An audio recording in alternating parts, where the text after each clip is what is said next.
ఆచి చికెన్ మసాలా. విపక్షాల ఐక్యతతో కేంద్రం ఓడిపోయిందని, బిల్లు వీగిపోవడం అంటే బీజేపీ ఓడిపోవడమే అన్నారు తెలంగాణ సీఎం రేవంత్ రెడ్డి.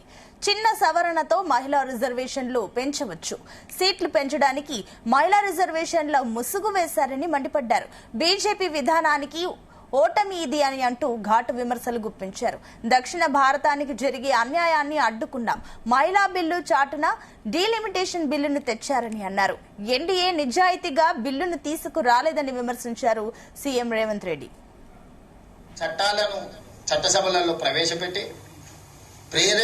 ప్రేరేపితమైన రాజకీయ ప్రయోజనాల కోసం ఏదైతే ప్రయత్నం చేసిందో, దేశ ప్రజలందరూ ప్రతిపక్ష పార్టీలు అన్నీ కలిసి భారతీయ జనతా పార్టీ అహంకారాన్ని, రాజకీయ దురుద్దేశాన్ని ఓడించడం జరిగింది. మహిళా రిజర్వేషన్ల ముసుగులో సీట్లను పెంచడం ద్వారా 553 సీట్లను 850 సీట్లకు పెంచడం ద్వారా వాళ్ళు ఏదైతే రాజ్యాంగాన్ని మార్చాలనుకుంటున్నారో, రిజర్వేషన్లను రద్దు చేయాలనుకుని 2024 ఎన్నికల సందర్భంగా 400 సీట్లు వస్తే 2/3 మెజారిటీతోని రాజ్యాంగాన్ని మార్చి రిజర్వేషన్లు రద్దు చేయాలన్న ఆలోచనను ప్రజలు గుర్తించి 2024 లోక్సభ ఎన్నికలలో భారతీయ జనతా పార్టీని ఓడించడం జరిగింది.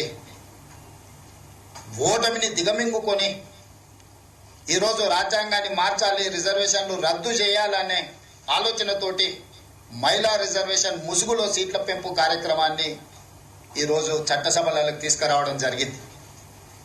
ఈ అంశాన్ని కూడా దేశ ప్రజలు, ప్రతిపక్ష నాయకులందరూ గుర్తించి మహిళా రిజర్వేషన్లకు మాకు ఎలాంటి అభ్యంతరం లేదు, పెంపు విషయంలో విస్తృత స్థాయిలో ప్రజలలో చర్చ జరిగి ప్రజల ఆమోదం మేరకు మాత్రమే మీరు ముందుకు వెళ్ళాలి, ఇప్పుడు ప్రవేశపెట్టిన చట్టాలను మేము ఒప్పుకునే సమస్యనే లేదు అని చెప్పి లోక్సభలో చర్చల సందర్భంగా చెప్పడమే కాకుండా ఓటింగ్లో కూడా కేంద్ర ప్రభుత్వాన్ని ఓడించడం జరిగింది. ఈ ఓటమి భారతీయ జనతా పార్టీ అహంకారాన్ని తగ్గిస్తుంది అని నేను భావిస్తున్నా. అదేవిధంగా ఇండియా కూటమి తరఫున, కాంగ్రెస్ పార్టీ తరఫున తెలంగాణ ముఖ్యమంత్రిగా కేంద్ర ప్రభుత్వానికి నేను సూచన చేస్తున్నా, మహిళా రిజర్వేషన్లను అమలు చేద్దాము తక్షణమే. నిన్న చర్చల సందర్భంగా 1 గంట సభను వాయిదా ఇస్తే చట్టాన్ని సమూలంగా మార్చుకొని వస్తానని అమిత్ షా గారు చెప్పిండ్రు. 1 గంటలోనే చట్టాన్ని సవరించగలిగిన శక్తి సామర్థ్యాలు ఉన్నప్పుడు ఈరోజు శనివారము, రేపు ఆదివారం, సోమవారం రోజు తిరిగి సభలను ప్రారంభించి మహిళా రిజర్వేషన్లు అమలు చేయడానికి అవసరమైన చట్ట సవరణలతో మహిళా రిజర్వేషన్లను అమలు చేయడానికి చట్టాన్ని తీసుకురావాలని, ఆ చట్టానికి కాంగ్రెస్ పార్టీ సంపూర్ణంగా మద్దతు పలుకుతుంది. మిగతా విపక్షాలను, ప్రతిపక్షాలను అన్నింటిని కూడా సమన్వయం చేసే బాధ్యత కాంగ్రెస్ పార్టీ తీసుకుంటుంది. ఎందుకంటే స్వతంత్రం వచ్చిన తర్వాత పురుషులతో పాటు మహిళలకు సమానంగా ఓటు హక్కు ఇచ్చింది కాంగ్రెస్ పార్టీ.